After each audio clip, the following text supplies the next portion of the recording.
For decades, Ecuador has been this major hotspot for expats. It's a place where the dream of living better for less seems totally within reach. But what's the real story on the ground today? Okay, let's jump right into this complete guide on moving to Ecuador. So, we're going to look at the good, the bad, and the very current realities to answer one big, crucial question. Is that expat dream in Ecuador still alive and well in 2025? We'll cover why people go, how to get legal, how the money works, what daily life is like, and finish with a pretty sobering reality check. So, first things first, what's the big deal? Let's talk about the allure. What are the powerful magnets that have been pulling people, especially retirees, to cities like Cuenca for so many years? What's the draw? Well, for a lot of folks, it all starts with this number, the cost of living. This is the estimated monthly cost for a family of 4. And get this, that's before rent, according to recent data. For a single person, that number drops to just over $500 a month. I mean, that kind of financial breathing room is a massive, massive incentive. And then there's this, another huge piece of the puzzle, healthcare. A doctor's visit in Cuenca can cost just a tiny fraction of what you'd pay in the States. We're talking doctors who are often trained in the US or Europe. For expats, and especially for retirees, these kinds of savings aren't just a nice little perk. They are an absolute game changer. And finally, here's a big one, something that makes life so much simpler. Ecuador uses the US dollar. That's right, ever since the year 2000. So for American expats, you don't have to worry about all the headaches of currency conversion or watching your savings get wiped out overnight. It just makes budgeting and your whole financial life incredibly straightforward. Okay, so let's say you're sold on the dream. But how do you actually make it happen? How do you get legal? The whole residency process might seem a little intimidating, but honestly, it's one of the more clear-cut systems out there. And the great thing is how many different ways there are to do it. The most popular route is the pensioner visa. You just need a stable income, like Social Security, of $1,400 a month. But if you don't have a pension, no problem. The investor visa lets you qualify by putting $47,000 into a local bank CD or real estate. And for all you remote workers, the digital nomad visa has that exact same $1,400 a month income requirement. So yeah, they've got options for pretty much everyone. And it's not some confusing, mysterious process. They've laid out a pretty clear path for you. You start out with a 2-year temporary residency visa. Then, after 21 months, you can apply to make it permanent. And just 3 years after that, you're actually eligible to apply for citizenship. And get this, Ecuador allows dual citizenship, so you don't even have to give up your original passport. All right, so you're legal, you're in. Now what about your money? You got to manage your day-to-day finances. Let's talk about the banking system, because it has some surprisingly awesome features and, yeah, a few pretty big risks you need to know about.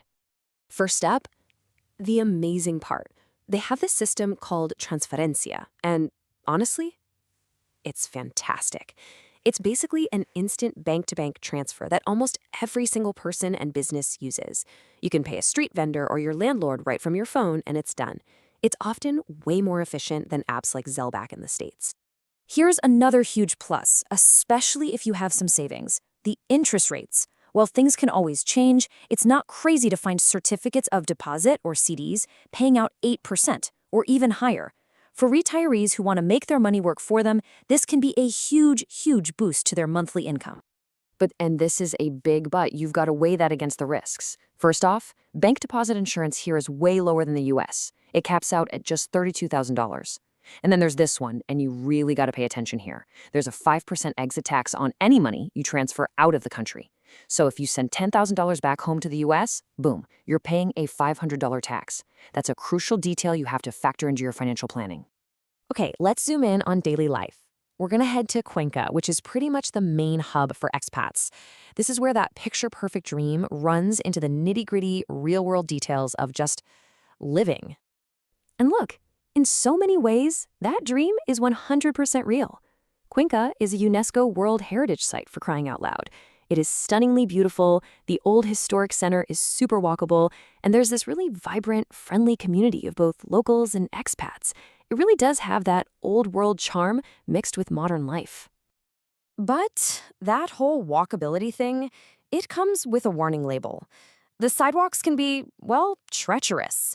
You have to be looking down all the time to avoid tripping on uneven pavement, falling into gaping holes, or running into metal posts just sticking out of the ground. It's a very real everyday hazard. And then we have to talk about the driving. This quote from the blog Amelia and JP just nails it perfectly. The people are some of the warmest, friendliest you'll ever meet until they get behind the wheel of a car. Pedestrians, let me tell you, do not have the right of way. Crossing the street requires a very, very defensive state of mind. You always hear Cuenca called the land of eternal spring, right? And yeah, for about 8 months a year, that's spot on. It's absolutely gorgeous. But there's also a 4-month wet season. And that means cool, dreary, damp weather. The sun might not pop out from behind the clouds for days or even weeks. For people who are chasing the sun, that can be a really tough adjustment. Okay, now we've got to get serious for a minute and talk about the elephant in the room. The last year or so has brought some really tough challenges to Ecuador, and you absolutely need to know about this new reality before you make any big plans. This quote from a recent Reddit discussion pretty much captures what a lot of longtime expats are feeling right now. While Cuenca is still one of the safest cities in the country, the whole context around it has changed, and it's changed dramatically. So what's actually happening on the ground? Well, you're looking at things like nationwide power blackouts that can last for hours, water rationing because of a major drought. On top of that, you have poor air quality from wildfires in the region and growing concerns about gang activity and overall security. And then there's the political unrest. These aren't just small inconveniences, they're major challenges that are really impacting daily life and, frankly, causing some expats to second-guess their future there. And all of this brings us right back to where we started, that incredible allure of Ecuador. You know, the low cost, the great healthcare, the amazing culture, that's all still there. But now, it's sharing the stage with some really serious infrastructural and security challenges. The dream hasn't vanished, but it has definitely gotten a lot more complicated. So, at the end of the day, you have to ask yourself, is the current reality of Ecuador a price you're truly willing to pay?